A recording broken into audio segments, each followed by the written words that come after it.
What is up, everybody? Welcome back to the Three's a Crowd podcast today, episode 7. Can't believe we made it this far. I thought maybe 5 was going to be the max, but seems like we're pushing through. What's up to Nick? What's up to Ray? All the way down there in Kansas, only there for a few more days. Excited to get him back. You guys are going to get 2, maybe 3 fully in-person episodes while Ray's on break, so that's something to look forward to for sure. Today's episode, we're going to be going into these Twitter files, which I'm sure if a lot of you guys have been keeping up, is just absolutely crazy. I haven't even had a chance to read all of them because a new one comes out every day, and it's like an hour and a half long read. And then we're going to be talking about, from a sports perspective, the Dolphins recap. Sad recap. We're going to be talking about the injury report and also the Brittney Griner situation, which has unfolded over the last few days. So unless anybody has some opening remarks they want to throw in, we can just kind of get the ball rolling. I can't wait to be home. I'm 3 finals away from the warmth and humidity of the Miami weather, and I cannot look forward to it enough. Guys, I can't emphasize enough how what Ray just said is very, very, very true and deep. I called him the other day. Actually, he called me, and I said, Ray, I was studying going, are you close to losing your mind yet? And Ray said, I think I'm there.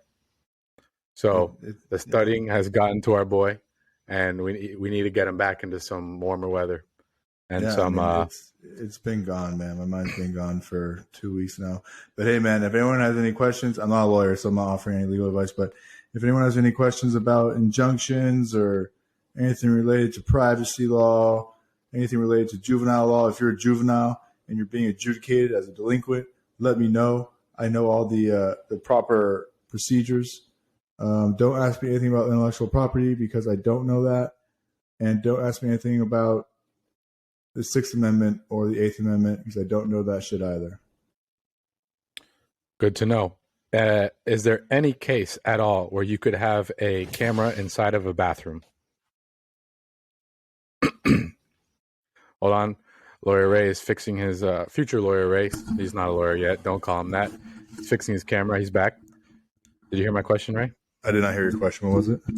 Is there any case situation at all where you're allowed to have a camera in a bathroom? A camera in a bathroom? Because you just mentioned privacy law. Not really, dude. There's no way that's legal. I mean,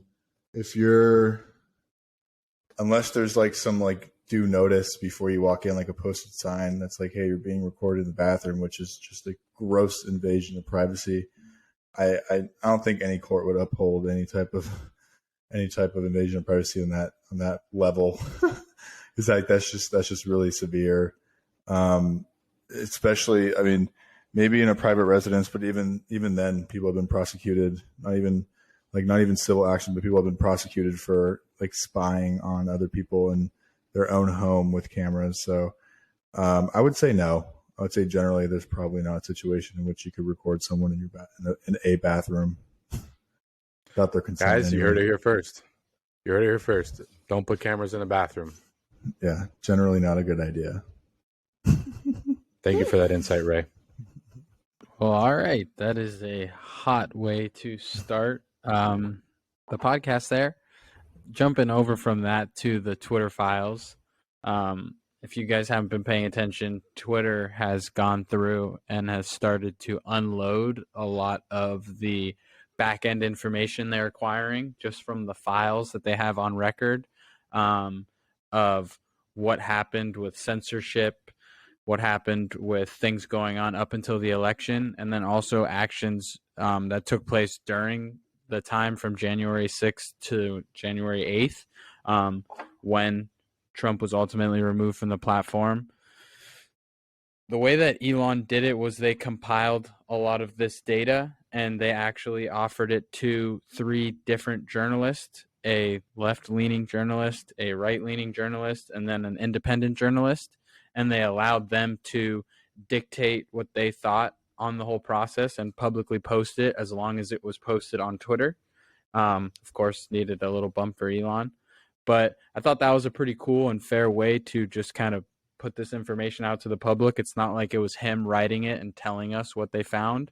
They allowed journalists to actually do their job, and they made sure that it was pretty fair on all the different sides. The journalists' names are Matt Taibbi, Bari Wise, and then Michael Schellenberger.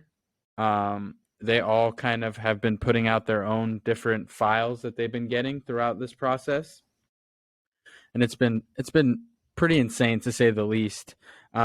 The majority of the files have to do with the kind of main moderator for this Twitter team, which was a guy by the name of Yoel, and he worked on a team with one other individual and then somebody named Jim Baker, who was an ex-FBI lawyer.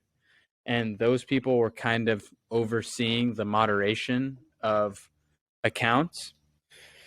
And with these Twitter files, they started to show how they really did censor accounts on their platform, and they did it without the consent of the users. They basically went behind them and shadow banned their accounts, and they limited the reach to these accounts. They didn't allow these accounts to be liked or favorited or retweeted or shared. And they did this with no transparency and little to no reason. They were updating their policies kind of on the fly, and this team of 3 individuals was overseeing the suspension, the removal, and the kind of shadow banning of all of these accounts kind of on a whim. They have multiple messages where you can see them sending in a tweet in a Slack room and saying, what do you guys think of this? And somebody saying, let me check. And then they post a Google article. This seems to be true. Let's leave it. Let's leave this one. And then another one where they'll write, oh, that doesn't seem right. Let's remove that, or let's flag that. And it all started prior to the elections, because that's the main point where everybody wants to highlight that kind of intense part. But looking through all of these files, and this is kind of where I'm going to lead to my first question before I continue on. In the files, it shows that there really was proof that Twitter censored Donald Trump's tweets and social media posts months before the election even happened. So not after the election when everything was kind of going down. This was actually months leading up to the election. They proved that in Slack rooms, you can see their conversations with other employees. You can see the dashboard from the employees where it shows the accounts that are shadow banned or are limit reached, like they have their reach limited. And there was proof that they shadow banned and blocked Trump's tweets from going out. And let's pretend like we don't know what happened with everything after. Would you agree or disagree that it is election interference if one of the candidates is being blocked to hundreds of millions of users and their content is not allowed to be put out there when the other candidate is able to have his stuff amplified at the same time? Is that some type of election interference and electoral fraud? Before we answer that question, do you know if their method of moderating these tweets and allowing the ones to be shadow banned and which ones not to be shadow banned, whether that was wholly objective or subjective? Like, were they subjectively allowing things that they believe to be true through, or was it an objective standard where they were like, this is actually true, so this was not going to be shadow banned? Do you know that, or is that like not revealed? Yeah, so there's multiple occasions where that one good occasion is in Ohio, I believe, one of the states. There was multiple mail-in ballots that were stopped for like incorrectness or something that was faulty with them. And there was a post about that saying that this is why this doesn't work. And this wasn't for Trump specific. This was a few other big names on the Republican side that said this is why this doesn't work or something along those lines. And then they removed it. And then in the Slack room, somebody wrote to them saying, hey, just saw that it's actually true. Like, look at this. And they were like, oh, and they unremoved it. So they were it's a more objective kind of determination. They didn't have like defined terms. They didn't have, and like you can see in other pictures from conversations they were having where they were almost like, oh, like this doesn't really fit this category for banning or for suspending the reach, but we could maybe slide it under this. And they were kind of going back and forward, trying to like create ways to reduce the reach of these people and let it fall under some type of category or some type of their policy. But a lot of them were extremely loose. And it really was this team of a few activists in the company running this whole department, at least from what we see. Okay. All right. Can you restate the question? Wait. Before we go there, I just want to say something before it slips my mind. When you said that Elon Musk gave this information to a Republican reporter, an independent, and a Democrat reporter, you said one of the reporters' names was Schellenberger. That's a hell of a last name. If you think about it, you have Shell gas station, okay? You have In-N-Out Burger. I'm just putting those two together. Shell, the N, right, from In-N-Out and Burger. Gas station where they sell kick-ass burgers. That guy can make a lot of money off that idea. And if he listens to this podcast, I'll take a royalty, 5%. All right. That was actually pretty funny. So the question was, if Twitter was acting under their own discretion and doing as they kind of pleased by making these on-the-whim decisions and actually blocking the reach of the president who was sitting in the seat at the moment and who was campaigning and rerunning, if they were limiting his reach and blocking his comments pre-election before all of this, before all the January 6th and all that stuff started happening, while somewhat amplifying the other side, because it was proven that 99% of the donations from Twitter employees in 2020 were Democratic, 99%. So they were acting under their own kind of views, and it's proved that there was the amplification of the Democratic stuff and actually the suppression of the Republicans on the platform. Do you think that that is some type of election fraud because you're removing somebody's view from hundreds of millions of people while trying to campaign? What I'm about to say is going to promulgate a bunch of stupid ass comments in the end of this video, but I think that there needs to be a distinction between election fraud and some kind of prevention of the flow of information, right? I think that the fact that Twitter employees were primarily Democrat is a significant factor, right? But Twitter is not a governmental organization. Twitter is a private organization where they could moderate content as they see fit. If you get your information from Twitter, that's to your detriment. That's not their responsibility. Like, it is up to you as a voter to be as well informed as you can be. Look up ulterior sources. If you want to see what President Trump is tweeting, go to his account. If it's not popping up on your timeline. If you want to see what Mitch McConnell is tweeting, I don't know if he has a Twitter, go to his account. Twitter, while this is deceptive and like it could have had a potential impact on our election, they have no obligation to, you know what I mean, provide views that they don't agree with or allow views through that they don't agree with. All right. Well, I disagree with some of the things you said there. And with the last statement there where you said it's not election fraud. So I know it's tough in a capitalistic country like America with media and media sources.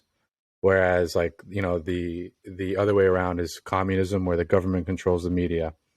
That's one of the big things about being in a capitalistic country is that there's, you know, kind of like a freedom of media to be owned privately and not by the government. But as we see in a lot of cases, it ends up having the same negative effects as a communist type of media has, because whoever owns whatever media channel it is, they push the story that they see fit, that they want. There's a lot of ways in life to spin the truth, spin circumstances that happen into the way you want people to receive that information. So, the news does it all the time, where they spin stories, whether it's a news channel that typically. Hold up. We just lost Ray. Oh, we lost Ray? Yeah. Oh, he's calling me. What's up, buddy? Guys, we're back. Sorry, quick little doogie diggy thingy. Ray totally left the podcast after I said that I disagree with him, but we got him back. He wiped his tears off, so here we go. Well, I was saying that it's hard in a capitalistic country for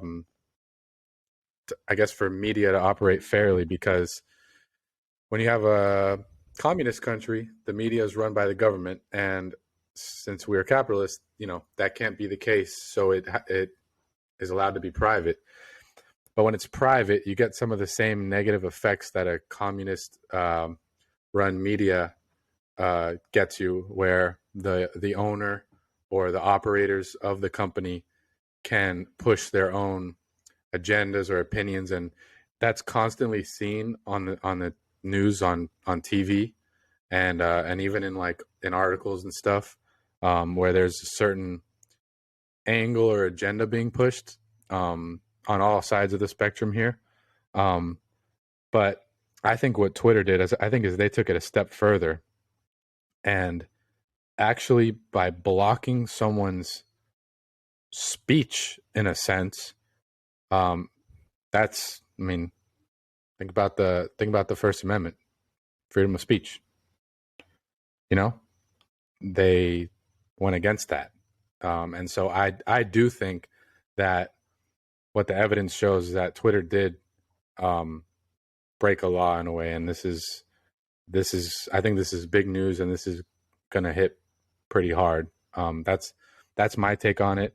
And then the other thing I wanted to add, Ray, is that when you say that if people want to find out the truth about something, they need to go out and look for sources to give them the knowledge they need to be able to make an informed opinion and all that.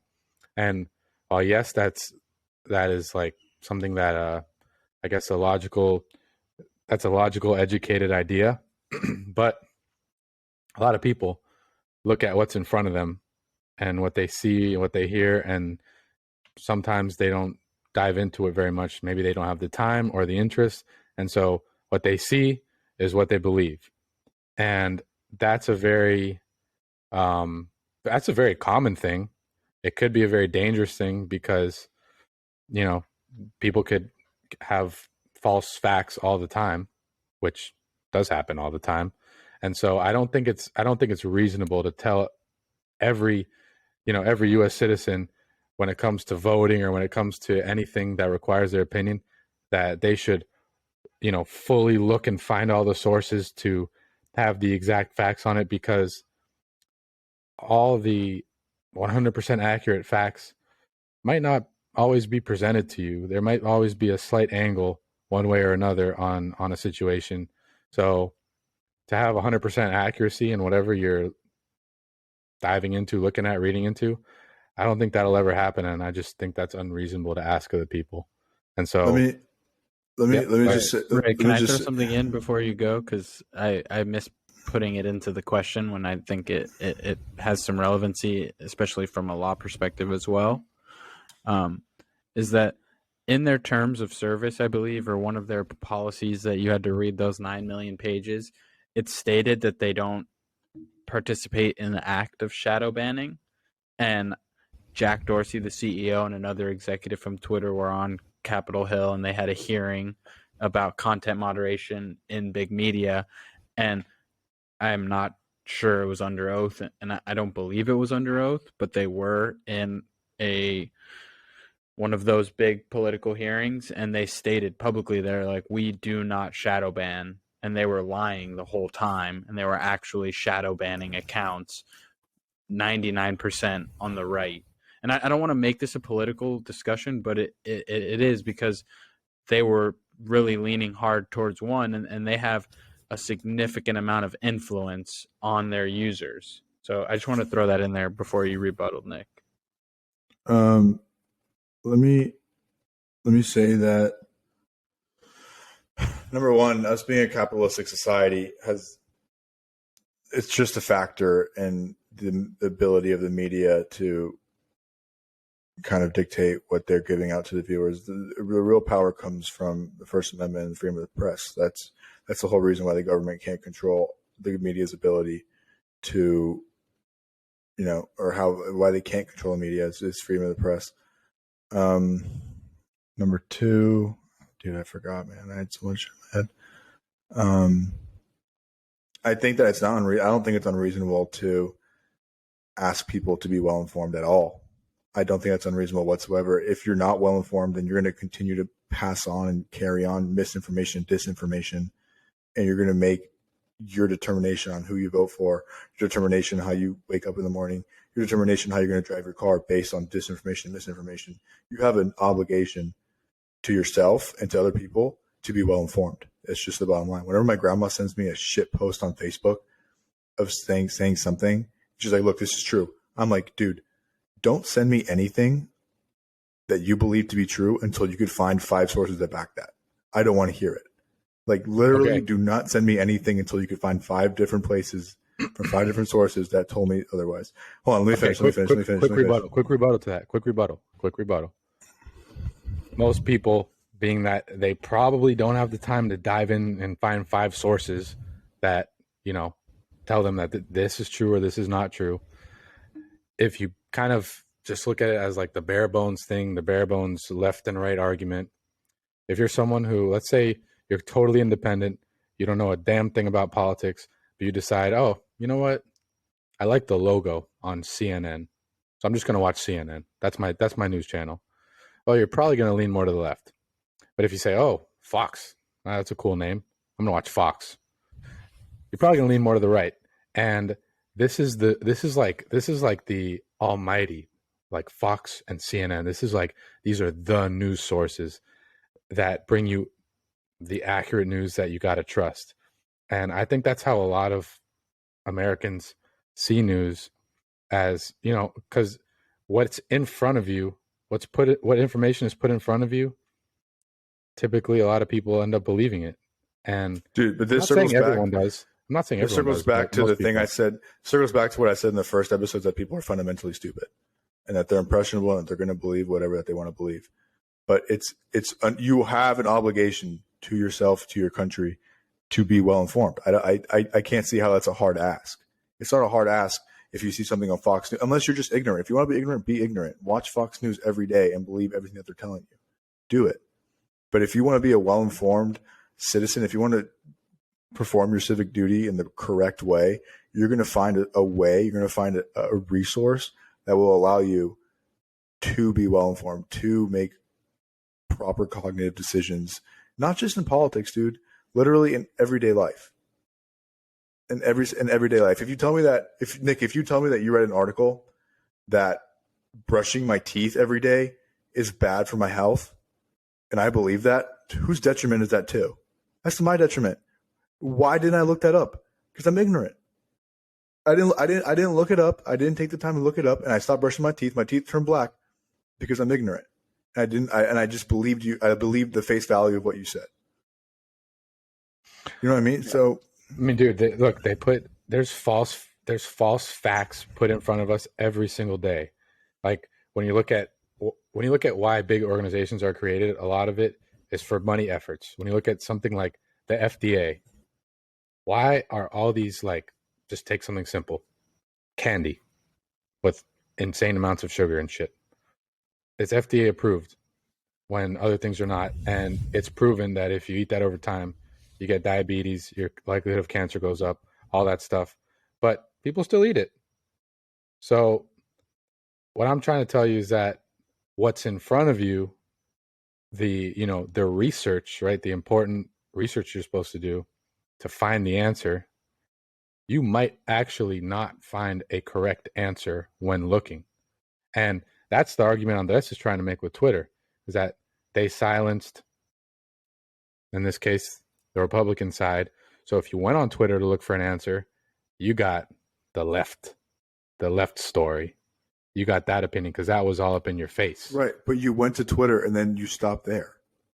Yeah, I want to just cut in between you guys and kind of give my opinion on the situation, and then see where that takes us.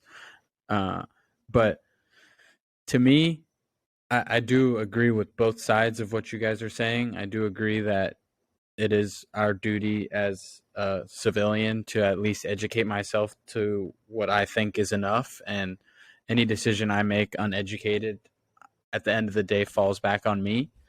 And then I also do see what Nick's saying, that yes, like you do need to educate yourself, but you shouldn't have to go out of your way to find certain things. And I know that you could just go to another source or jump to something else, but in my opinion, if a large media company like Twitter was able to so quickly have this large influence on such a massive turn of events in our world, because any presidential election is a big deal. So for them to be able to come in and hard silence one side and make it seem like, make it hard for you to find that information if Twitter was your primary use of news. And Twitter, I think, influences a lot of people around you, and a lot of people do use this platform. So I believe that it influences the voices around you. If you have people hard one way or hard the other, you're going to get these different types of opinions. But this definitely doesn't mean this was the only company doing this in their own type of way. And I'm sorry, let me finish. I'm not fond of the fact that big media has that type of power, that just because their organization was leaning in one direction, they were going to be able to sway what millions of people, hundreds of millions of people were able to see. And if and I understand what you say about them being a private company and it's to their discretion, but I think that if that's the case, then there needs to be transparency. Because if somebody from Twitter was like, hey, we don't like Republicans and we don't agree with what they're saying, when you come on our platform, you will not see that stuff. We do not agree with it. That's fine. Anybody who was looking for that would leave and move to another platform.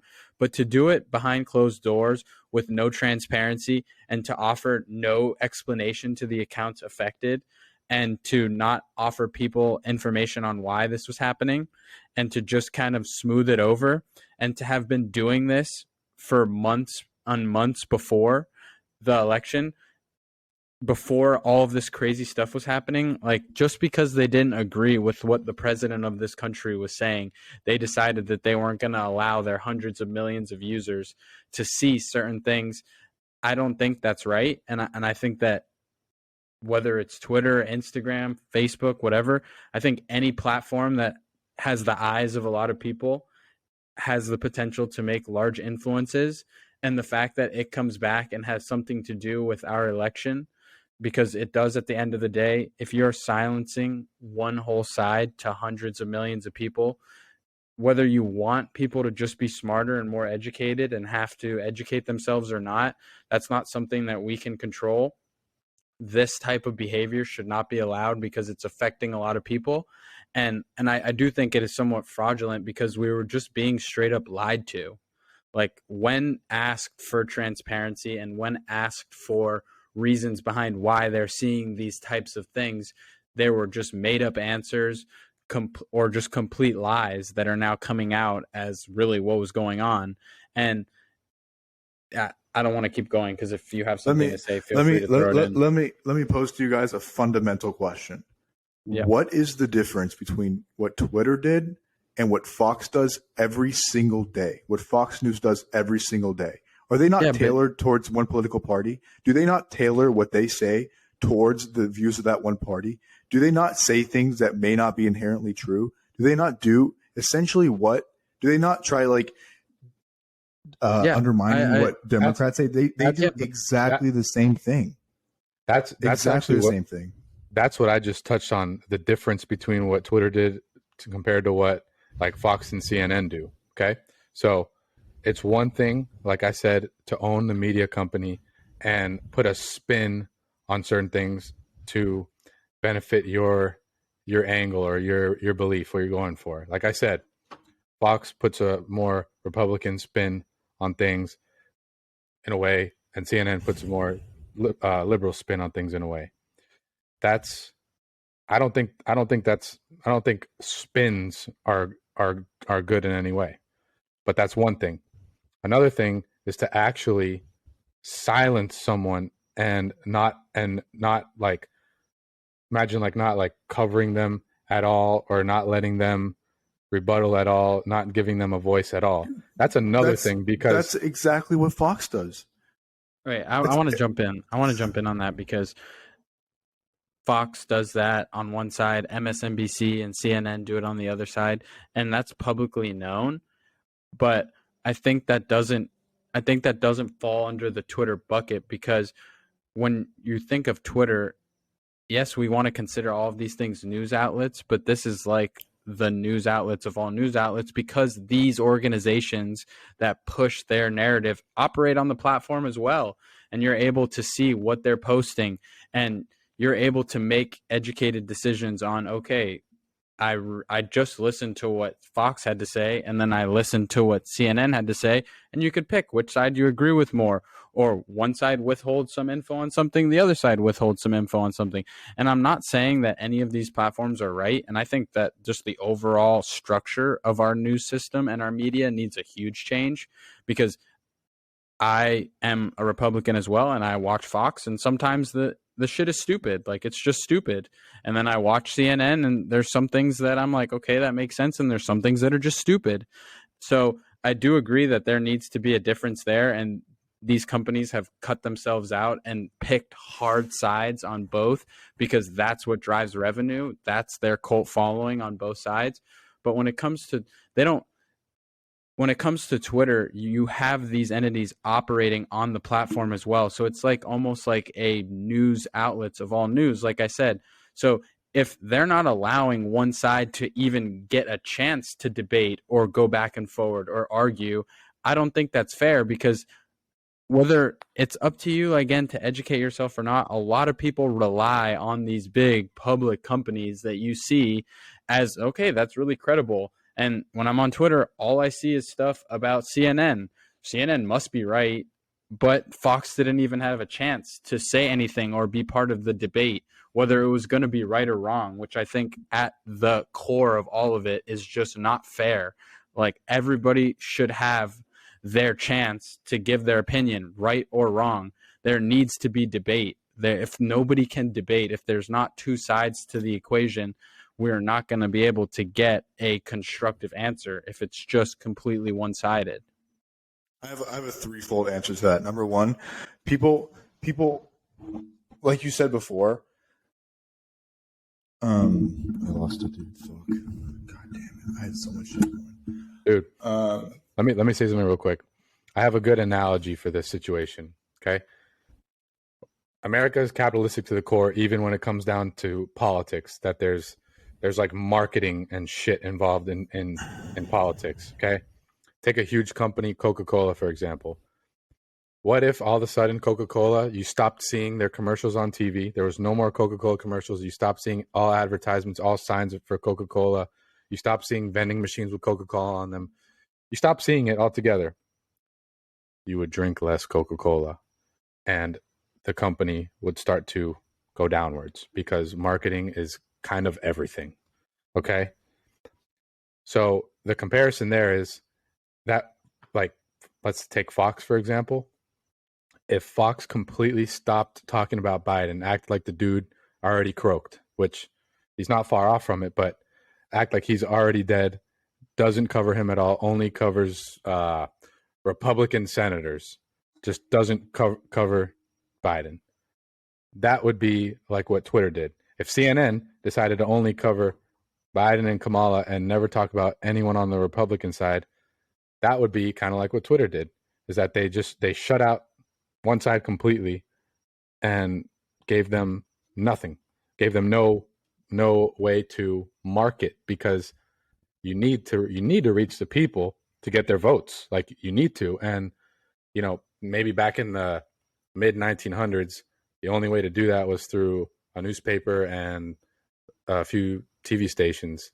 But now it's a little complicated. Now there's all these social media outlets, and so I think they should be held to the same standard as the news outlets, as any outlet that reaches a broad, a mass public. And if you cut out one side completely, that's a big no. So my threefold answer is, per Nick and what he said, people have no obligation to go and check their sources and create some kind of other opinion or formulate their opinion based on other sources, right? So let's say it's not general knowledge that Fox is right leaning, right? Like, someone just doesn't know. People are stupid. They have no idea. They watch Fox. They believe that to be the whole truth, right? How is that different than what Twitter is doing? If they go on Twitter and they see the left only, how is that different than what Twitter is doing? How can they be held to a different standard? Second fold of that. Private companies can do whatever the fuck they want. They can do whatever they want, right? They could do, if they want to do left, they could do left. If they want to do right, they could do right. It's a private company. They could do whatever the fuck they want. Number 3, which actually answers my answer to number 2, is in support of Twitter doing a deceptive act. Not in support. It's showing that Twitter did do a deceptive act. In privacy law, which I just took this final on Friday, this past Friday, the Federal Trade Commission has wide range in regulating businesses that affect commerce. Okay. And they also have wide range to prosecute's not the right word, but offer decrees in which they find that companies have violated or have done a deceptive or unfair act. Okay. The fact that Twitter's terms and conditions said that they didn't do something that they did in itself is an unfair act. Is a deceptive act. Okay. So while they are a private company, they can do whatever the fuck they want. If their terms and conditions said one thing and they did the complete opposite, under the FTC and their rule and their reign, that is a deceptive act, and they should be held accountable for it. If Jack Dorsey testified under oath that he does not shadow ban people, he should be held accountable for it. Twitter should be held accountable for it. Okay, so while they did something, while they have free reign as a private company to do as they please, you can't do one thing. You can't have a terms of conditions or terms of service that say one thing and do the complete opposite. Yeah, and I think that there's the chance that Jack Dorsey will be prosecuted, and that all of this information being leaked will cause an investigation, because it did say that there was no quote-unquote shadow banning, and they did speak publicly about there being no quote-unquote shadowing, and then now there's picture proof, not only of employees of high level at Twitter speaking on the fact that they are shadow banning people, even though they used to use their own word for it. It's the same thing, and they state that it's the same thing. Jack Dorsey went and publicly said out loud that they don't shadow ban, but you can see on the employee portal, when you click on people's account, there are little boxes that say limit reach, high alert account, and there was people who were shadow banned, and you can see that the second Twitter files, if you go through, that's just called the Twitter blacklist. And it's just all the accounts that were blacklisted on Twitter with no transparency and and there were no reasons behind it. They literally, and that's fine if they're a public company. And that's not what I'm trying to debate. And I'm not trying to say that just because Twitter's doing this, there's no difference from CNN, there's no difference from Fox, because I think they're all in the wrong, and they all are becoming and losing trust within the public, because I think and I hope people are getting smarter, and these types of situations are enabling people to educate themselves further, because if you do look under the hood, it's not always as good as it seems. So I know what you're saying, and I think that we agree on the fact that if they said they weren't shadow banning and they were, that is incorrect and that's not fair, because they're lying to us, the public, to the people that are getting affected by this, and that's not right, private or public. But I think that, well, when you say that these media outlets shadow ban somebody, or these like Fox or CNN does the same thing, I don't think that they do, from the standpoint that, yeah, they might not favor it and they might shit talk it, but there still is information that has to do with that side. For a point here, there was nothing. Anybody who was hard on one side had no reach whatsoever. And I think that at the core, like I said earlier, that's wrong. And as somebody who uses the platform and somebody who is an American and wants to stay educated on all of this, because I'm not hardcore one side or I'm not hardcore the other. I try and be as in the middle as possible and get a feel for what everybody's complaining about and saying. I think this is wrong because there's no transparency, and they're literally just lying and then doing this on the side with no real reason. They're making up reasons to ban these people, and I don't think that that's fair. That's the same thing Fox does on this. They shit talk a Democratic senator. But Fox has picked their side, and it's not like you don't have another option to go watch, and the other option does the same thing. And you don't have another option on Twitter. You don't have another option to not get your information from Twitter. Okay, but is there not another option? Twitter. Yes, I'm not saying that. I'm saying that if Twitter is going to platform all of these sides, because Fox doesn't platform CNN, Fox doesn't let CNN do things on their side, CNN doesn't do anything for Fox on their side. If they're going to platform both sides of the argument and allow both sides of the party to be on there and speak and go about their business and push their narratives, it should stay that way. It should be fair. No matter what opinion works on both sides, they shouldn't get the ability to just say, you know what, we don't like this side, so we're done. These other companies can do it because there's not an alternative, but there's somebody else that they're competing with for that business. Twitter, when it was a free service, was just putting out information to the public, and all of a sudden, from one day to the next, it became this place to completely remove one side, which I don't think was fair. So to make it fair, they need to pick one side and let people know they have picked one side, which is what I mean. If you don't know that, if I don't know Fox News is right leaning, then I'm going to believe that to be the whole truth. That's what I'm trying to say. If Fox doesn't make it abundantly clear to me as a viewer, as someone that doesn't know anything, that they are right leaning, how am I supposed to know that that's not the entire truth? One more thing. I don't want it to be about pointing the finger at someone else. I think that all of these different companies should be held accountable, and there needs to be more transparency and overall just kind of regulation of the media that we're fed as the people who want to learn. Because I don't think there's people that watch Fox with ill intent and just want to learn. And I don't think there's people that watch CNN with ill intent and just want to learn. And it shouldn't be that let's say I'm completely uneducated and I watched Fox not knowing anything, and I went into a conversation and I spoke to the wrong people just because of what I saw and I got shit on. I don't think that's fair, and it could be vice versa too. I think there needs to be more transparency, and the media companies need to be held accountable for the information they're pushing out. It can't be so biased.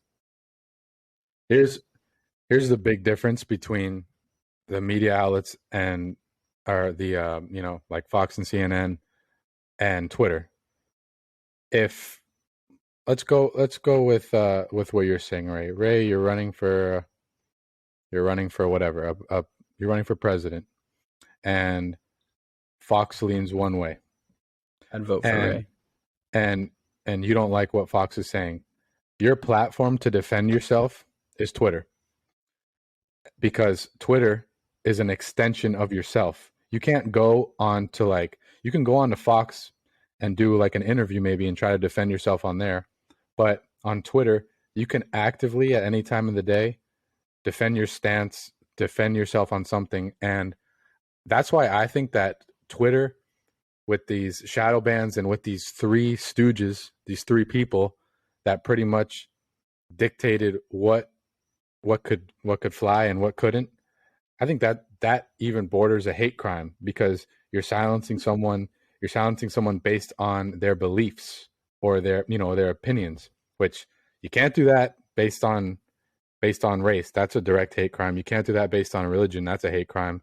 And so political beliefs are strong in America on both sides, pretty divided. So if you silence someone or some group based on their beliefs, I think it borders even a hate crime. And that's where Twitter's different, because you could actively defend yourself as yourself, because it's your account. And that's why I think definitely they should be held to a higher standard and should be accountable for the things that they did.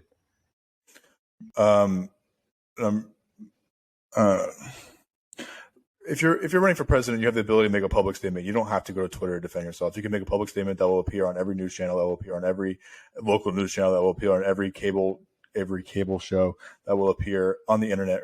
Anyways, like, you don't have to go to Twitter to defend yourself. Number one. Number two, you could send an email blast to every, like, I get Trump email blast all the fucking time. And I don't understand it. Like, I get, like, you need to help Donald Trump defend the Constitution. I'm like, dude, I didn't sign up for this. I don't know how I got that. Number two. Number three, a hate crime, dude? A hate crime? No, absolutely not. Absolutely not. People have always had their opinions on politics. And people have always gone to one source or another to find their news, which I think is wrong. They shouldn't do that. But the fact that you're silencing one side when you have the ability to do so, if your terms and conditions don't say so, or if your terms of service don't say so, then you have done nothing wrong. It is your company. If I run a company that sells donuts, right, and I don't want to let anyone in that looks like a Democrat, that's completely up to me. I could do that. I could put up all the propaganda I want in there, right? All of it. I could have, wow, there's so many bugs on my ceiling right now. I could have all the propaganda I want in there. It's a private company. I could do whatever I want. Whatever I want. If I run a website that sells socks and I make you put your political affiliation before you buy a sock, and if you put Democrat, I put no, that is up to me. I could make that a thing. I could put little news blurbs from Fox News if I want to. It's my opinion. But if my terms of service or my terms of conditions say something, and I one thing and I do the other, then that's a problem. Yeah, but that's our argument. We're saying it shouldn't be that way. I think it needs to be, maybe next episode, do a little dive into the terms and service and see, because I think there is some parts of that were mentioned in the files that I don't have like the exact information for. That wasn't your argument, though. Your argument was that Twitter should be held accountable, and I believe that they should be held accountable solely based on the fact that they did something that the terms of service said that they did not do. That's the only reason I think that they should be held accountable. Every example I just gave you was an example of a private company doing something that because they have the power to do so as a private company. And I mean, Twitter technically isn't a private company if they were publicly traded and they. No, I mean private in the sense that it's not run by the government. That's what I mean by that. Okay, yeah. Just for clarification, and yeah, and I think I can appreciate that we have both sides of the argument, because I think that's how it should be. Like, everybody's entitled to their own opinion, and at the core, people are going to pick one side and some people are going to sit kind of in the middle.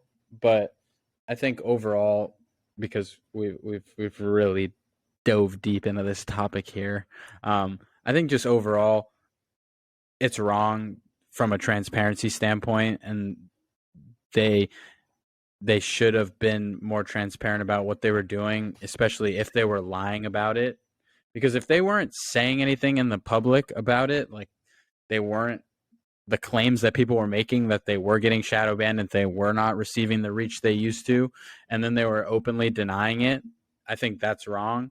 And I think for all the media companies across the board, it's become a race to how many subscribers and clicks, and it's become too profit driven, and it's become harder and harder as the sides start to get further and further away because your followings become more cult followings. So I do hope that with this, people do really push themselves to educate themselves further, go out and do their due diligence, because it's kind of getting to that point where you can't be dumb, because if you are, you're going to miss a lot of stuff going on and you're going to be easily influenced. So I think at the end of the day, I think the media companies need to kind of get back on track and start being held a little more accountable, and especially when it comes to these social media platforms that are becoming so widely used, and people will put they'll put like their life savings into something they see on these platforms without doing any due diligence. And I think that's a problem in itself, but it's going to be very interesting as more of this stuff comes out and more information is released on just kind of how this unfolds, because I'm curious to see if people will get held accountable if they were publicly lying, especially if it was under oath, which I don't have proof, but there is congressional hearings where Dorsey is in court kind of talking and saying that we don't shadow ban, and it was proven that they do. But I don't know. This is so new. We're going to keep talking to you guys about it, and I really hope you guys do appreciate the debate, because you should be able to debate, especially with friends, even if the views aren't exactly the same. It's one of the most healthy things you can do, and the only way to continue to keep learning. But I'll give you guys the chance to maybe throw one or two things in from both sides. If not, we can just jump over the football because we're like an hour I'm in. good. Yeah, we're an hour in. I'm good. Football. All right, Ray, football us. So Fins down. Fins are not up right now. The Dolphins played the Chargers yesterday, and they look bad. They did not look good at all. Not good. Defense looks bad. They don't look good at all. I will say that the Chargers had all their weapons back for the first time in a while, but their offensive weapons back for the first time in a while. But Herb Daddy was going crazy. Herb Daddy was going crazy, bro. He was at one point. Got through like 58 passes. Oh my god, dude! He was like third. At one point, I saw his stat. He was like 38 of 50. I was like, that is. It was actually he broke his own record on that. Like he threw more passes, or he made more attempts than he had ever made before. He wasn't too far off from throwing for 400 yards. He threw for like, I think it was like 370 or something like that. Yeah, which just reinforces something that I've been saying this for 7 weeks on this podcast, is that our secondary sucks major dick. We have a terrible secondary. Xavier Howard looked terrible. He got fucking burnt by this dude, Mike Will. We have Kader Kohu out there, and he's looking better than Xavier Howard. Xavier Howard looks terrible, and he's bad. He does not look like he's. I think what happened is that he's used to the ball not coming, like being thrown to his side, so he just like isn't prepared when it is, which is that's his one fucking job. Number two, we have Eric Rowe out there. What is Eric Rowe doing? I don't know. Kader Kohu is actually out here making tackles. I don't know what the hell Eric Rowe's doing. We suck at tackling. We're such a bad tackling team, dude. Such a bad tackling team. It's like an epidemic. It's so bad, dude. I hate watching them tackle. I see like a simple run, like on like in between the guard in the center, and like I know it's gonna go for 5 yards. I just know at least 5 yards. I know it is because we can't fucking tackle. It's infuriating to watch. Another thing that happened in that game was Jalen Phillips sacked Herbert on like a pretty crucial point in the game where like we're making a run. And it was called for unnecessary roughness, which was just the most. That was bullshit. Oh my god, dude! I don't know how you're supposed to tackle a quarterback anymore. I really, dude. But I was watching that play closely, and I agree, dude. Did you see how hard he breathed on him, bro? Like it's insane. Like they have these insane expectations for these massive humans firing on all cylinders to just do things with their body that's not possible. How are you going to ask this man at 6'5", 6'6", 295 plus pounds, running at full speed to stop the second he makes contact with the quarterback so he doesn't press too much body weight on him. I mean, come on. I don't understand how it's even feasible to ask them to do that. It gets me very upset. What else about the Dolphins game? Tyreek Hill had like a little bit of an ankle thing going on. He's questionable for next week. And so is Jeff Wilson Jr. Jeff Wilson Jr. as well is questionable. Both Knicks guys. I'm sure he's not too happy about that. Jeff Wilson potential hip injury came out kind of early in the game. Didn't return. Yeah, very early. They're gonna be playing in freezing cold later this week. Doesn't seem Buffalo. like a fantastic mix. Buffalo. Being from warm weather, getting injured, going to play in the freezing cold. We needed this one. We needed this one, man. Squeezing a win out in Buffalo in that weather for us being a tropical team is a tall task to ask, dude, especially when our running game, if Wilson's not back, our running game is not great. It's just not. So bad. It's so bad. It's so bad. We can't establish the run at any point. It's difficult to watch. The funny thing is that during that game, it was 55 degrees and the Dolphins had heaters on their sideline. 55 degrees. I don't know how cold it's going to be in Buffalo next week, but I am worried for my boys out there. It's going to be cold enough that they're expecting 3 inches of snow. That's awesome, dude. That's so great. So, like, if we had heaters at 55, I really, really, really am worried about our guys over there. I'm sure our quarterback. I'm gonna fly over and start a bonfire for them to stay warm because, man, I'm worried about my boy Tyreek. That ankle, dude. Man, and the cold. The ankles don't like the cold when they're from the warm. I'm sure that our quarterback from Hawaii is going to fare well in 3 inches of snow. I'm sure that's going to work out really well. But yeah, big game next week. I think our playoff hopes went down to like 68% or something like that after that loss, which sucks. But if we win the next 2 or 3 games, I think it goes back up to 96 or 86% chances of making the playoffs. So at this point, 2 weeks ago we were leading the division. Now we are hoping to make the playoffs, which is worrisome. Dude, and an even worse thing, I lost a potential $480 because my boy Tyreek got hurt. I had a 6-bet parlay, 5 hit. Boom. All I needed was Tyreek to run 93 yards, but he ran. Get 95 receiving yards. Yeah. Receiving yards. He needed 93.5 receiving yards, and he got 81 receiving yards. So we were 13 yards off. And you know what? It stings. It hurts. That stings. Yeah. No, it stings. And the sports book get another person on a parlay, which never really hits, but everybody can't stop salivating over them. Can't stop. You can't. You got just like, come on. Like, you tell me I could bet 5 and win 3,500? Of course I'm gonna do it. Is there like any chance that it hits? No, but I need it. You need it, bro. You absolutely need it. Yep. That's for the Dolphins. Jerry Rice recently tweeted something voicing his concerns or his disdain about the 49ers and how they are bringing their players up the middle. Deebo Samuel got hurt last game, as you guys probably know. Jimmy G broke his foot, so he's out. We don't know what the status. I think they said that Deebo is going to be back for the regular season, so it's not going to be too bad for him. And there was another dude that tore an ACL. I can't remember his name right now, but that's 3 guys that have gotten injured. Deebo had an MCL sprain, so that's kind of significant.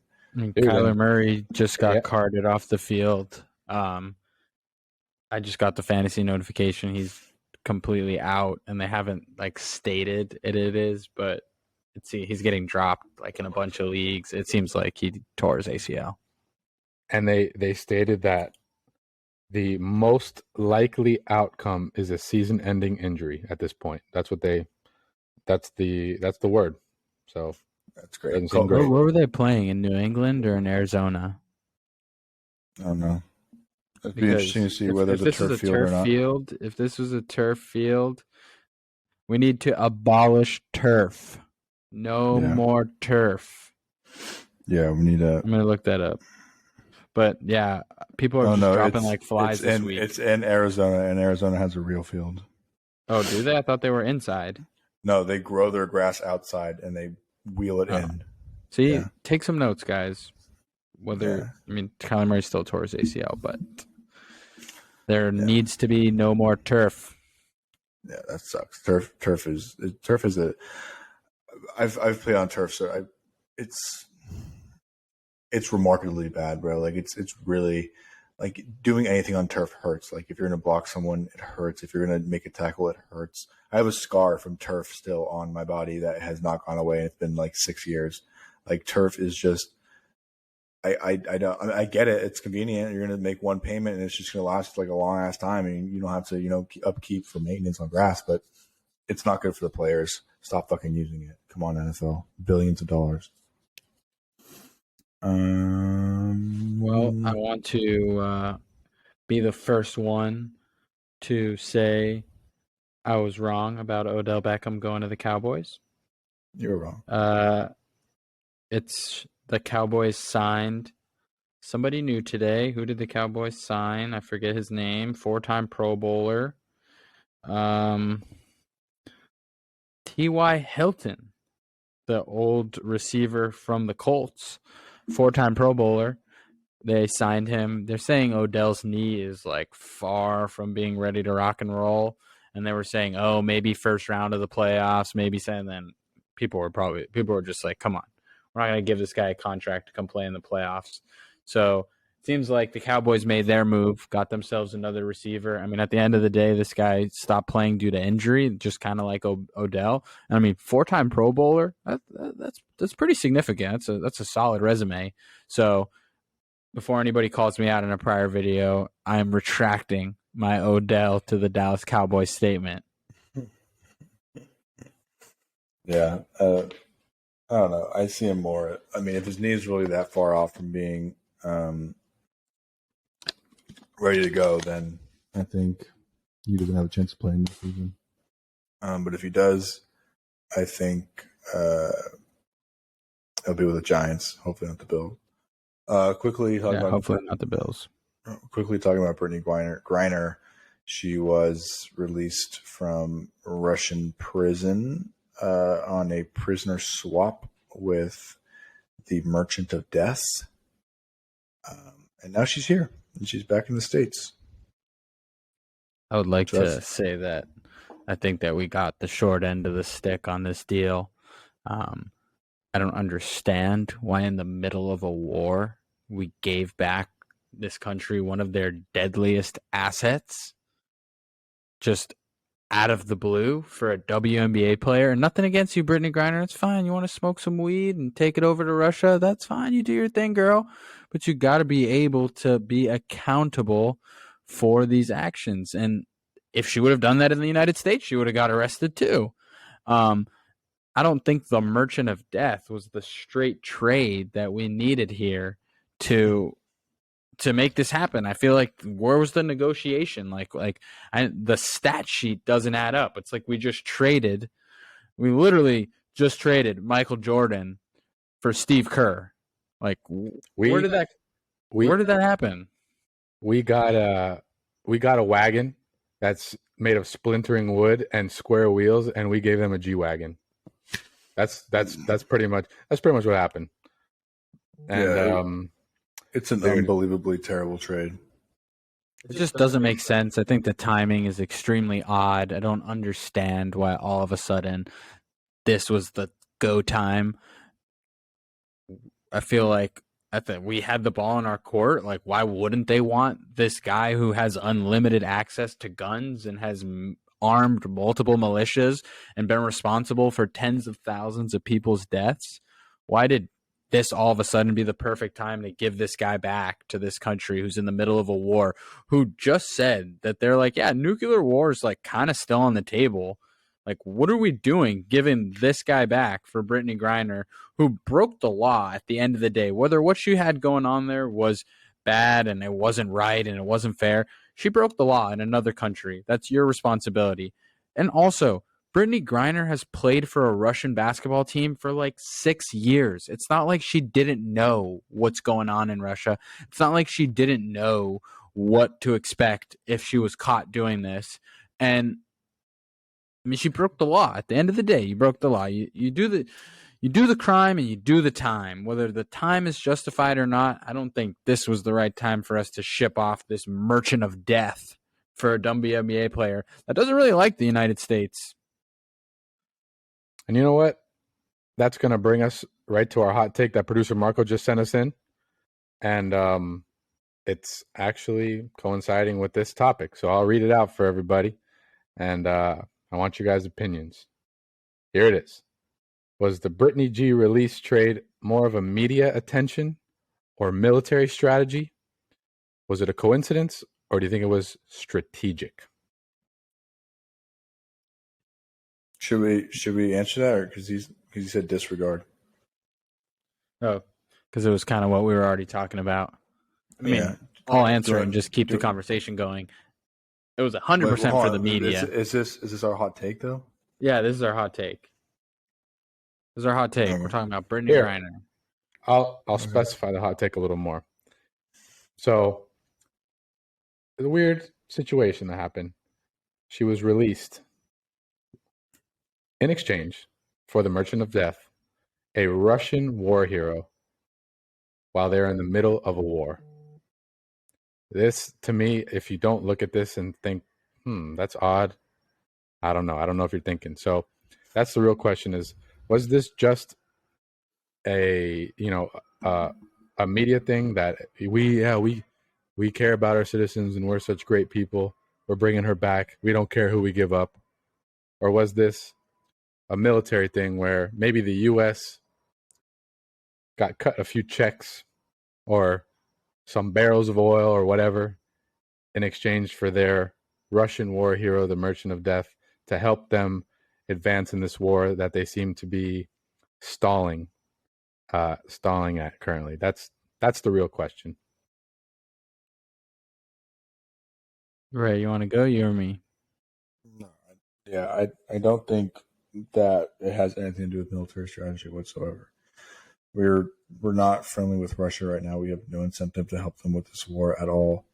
We don't know what their end all be all is for this war. We don't know whether they're going to stop at Ukraine.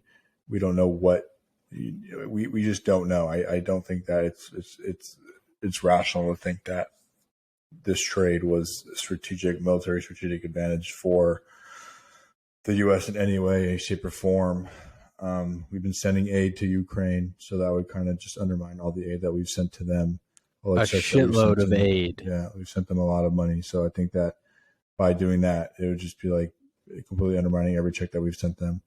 Well, this was, talking about, military strategy doesn't necessarily have to be on our part. I am more than sure this is a strategic military move for Russia, because they just gave us a WNBA player and they got back their guy.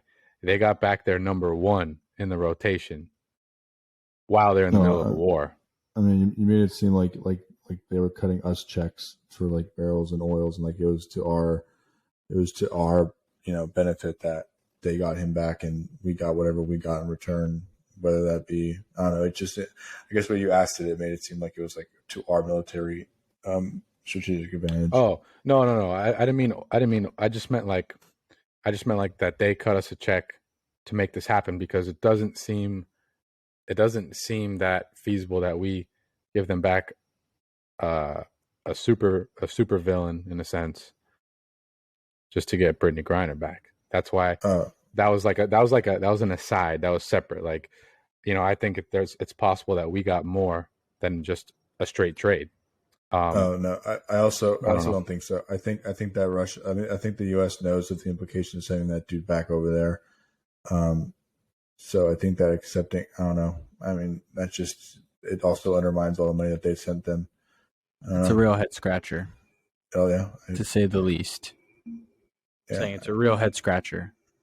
Like, I mean, I really hope that we got other things that we don't know about, because I mean, the trade just seems so bad. Like, and like nothing against Brittney Griner, nothing against the WNBA. Like, this has nothing to do with that aspect. I'm speaking on a strictly statistical standpoint here.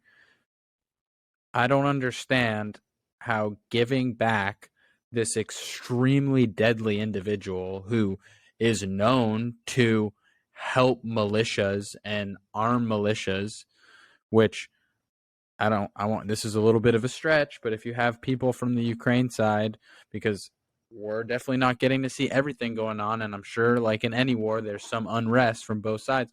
You have this militia mastermind coming in here in the middle of a war, helping out, just so that we could say that we got Brittney Griner home and talk about how it was so cold she had to cut her dreads off because they would freeze. That's like the only headline I see. Like, Brittney Griner shaved her head because it was too cold for her dreadlocks. I'm just like, okay, but so I would I don't I mean, I think this is ridiculous. Like, I just want to say I that, think and I I think just that think that we got the short end of the stick, and I don't I know think what dirt yeah. they have on us. Sorry, Ray. I don't know what dirt they have on us, but this seems completely one-sided. I think that if any three of us were in a Russian prison, there is absolutely zero fucking there's a 0 fucking percent chance that any of us would be traded for Victor Bout or Boot. Hell no. There's a Hell no. 0% chance. Like we have absolutely no shot of getting out of Russian prison if we were in Nope. Brittney Griner's situation. No chance at all. And that's why every morning I wake up, I tell myself, you're not going to go to Russian prison. And that's my goal. It's just I mean, just such a stupid fucking decision to bring weed into Russia. Like, it's just such a stupid fucking thing, which means that she brought it on a plane from the U.S., breaking federal law, right, until she got into international waters, right, and then when she went to Russia, they canned her with it. If she did that same exact thing in the U.S., she would be prosecuted for it. She would be in a U.S. prison cell. Like, it's not like what she did over there was like, oh my god, like Russia is being insane. Like, and Russia also and Ray, knew what is the doing. Yeah, dude, she's been coming to that country for 5 years. Me and my little brother were talking about this the other day. They've been for sure sliding her the passes. She's been getting by. They don't care. They know it. That's fine. She comes all the time. And then boom, it became an easy win for them. And of course they're gonna swallow that up. Like, come on. These countries are not stupid. Any little bit of political edge they can get, especially when it comes to the United States. If you are a US citizen and you are out of this country and you are acting a fool, you are bargaining power for these other countries because they look at the US like the big power. And especially if you're a celebrity or something big. So I mean, I can't comprehend like how people have sympathy for her for doing something that was so wrong. Like it's like, oh, I mean, if she would have gotten the, a bag put over her head at the airport and just detained for no reason, no evidence, nothing, then I'm like, okay, like that's horrible. Like, she just got kidnapped in Russia. That's a problem. As the United States, we should go get her back. That's not fair. But if you had a reason to be in jail, I mean, I can't sympathize with you. You would have been in jail here too. I think it was more so the length of her sentence was what people were sympathizing with her, which also doesn't really compute well because until not too long ago, they were nonviolent drug offenders in the United States that were serving life imprisonment, like life sentences. So it's not like that's like something that's unknown to us. Like, I think that the fact that she was sentenced for the length of time that she was the issue. But it also doesn't compute well with what we have practiced as a country for I don't know how long. Dude, and I'll tell you what, Americans can be so un-American sometimes. Like, they're sympathizing with this situation, but look at all the people that have been arrested in America on weed charges. Nobody's ever like, oh my God, get them out of there. Please get them out of there. Like, nobody thinks about that because, again, Ray, I'm going back to what I said. It's what's in the eyes of the media. What's in front of you is what people kind of, lean toward and sympathize with. And I'd like to add a quick little jab that producer Marco put in our chat, which I think is pretty hilarious. He said this is the worst GM move, and that whoever made the decision to trade the Merchant of Death for Brittney probably works for the Marlins. Nice. Shout out the Marlins for just sucking at making moves. And I want to say that in the United States, if you are caught with a vape pen with THC in it, THC is marijuana, it is a third-degree felony for each one that you possess. And you can be convicted per vape cartridge for up to 5 years in the United States alone. And we're not, I mean, Russia is not this stand-up country. Like, their laws and their imprisonment system is not going to be the same as ours. A 5 here might be a 15 there. So, I mean, I just think, like, come on, like, be a little smarter. And, like, maybe she got duped by these people. Like, maybe they got her. Like, they've been for 5 straight years been saying, of course you can bring that in. Like, you play basketball here, don't worry. And then they were like, oh, political motivation, here it is. Let's snatch her up. This is an easy catch. This is like throwing a hook into a pond that has so many fish that literally the second it touches the water, something bites it. And they just took it. It was like easy, bam, perfect. And they knew she was famous. They could easily get the pot stirring. I mean, I think it sucks. And I made an aggressive tweet about it, and it did really well. So a lot of other people have unrest about the situation, because the last thing I want to mention is we have a U.S. Marine who served multiple tours in Iraq sitting in a prison cell in Russia, and he was spying, and I don't think that he was working for the U.S. Military at this point. I think he was working as a privately contracted individual for a corporation in the United States. And they claim that he was spying in Russia. His side of the story is that he was at a wedding and he was set up. He was given this envelope and then rushed by people. And the envelope happened to have a hard drive that had all this Russian data on it. And he was caught at the wedding. Why the hell would he be at the wedding with all of this stuff? Whatever. And he wasn't even part of the negotiations in this part. And I come on, like I think that we could have tried to do something to package him in when we're giving away this MVP, like literally an MVP we just gave away. And we couldn't even try and get this guy who served multiple tours in Iraq, has served his country, is somebody who loves this country, and is sitting there rotting and has been rotting in a prison cell for longer than she has.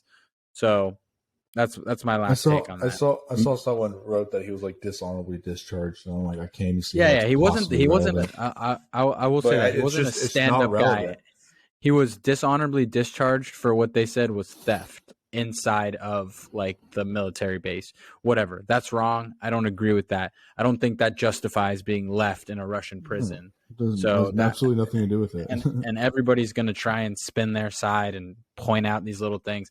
I don't care about that.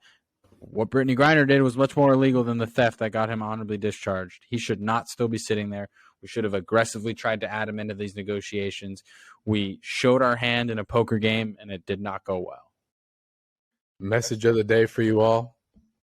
If you want to be above the law, be rich and powerful, or be famous. And that's how it goes in America. And that's it. Three's a Crowd podcast, not famous enough yet, so we would be stuck in Russia right now. But maybe down the road we'll be cool, and people will be like, of course, get them out of there. But up until now, it's not. Producer Marco just reminded us, because I'm sure you guys saw that absolutely amazing clip of Ray to lead off. But if you didn't, skipped it, whatever, and you made it all the way to the end, thank you. And make sure to like, subscribe, follow us. We post our podcasts on Apple Podcasts, Spotify, YouTube. We post clips on Instagram, TikTok, Twitter. So we're almost everywhere. Come say what's up.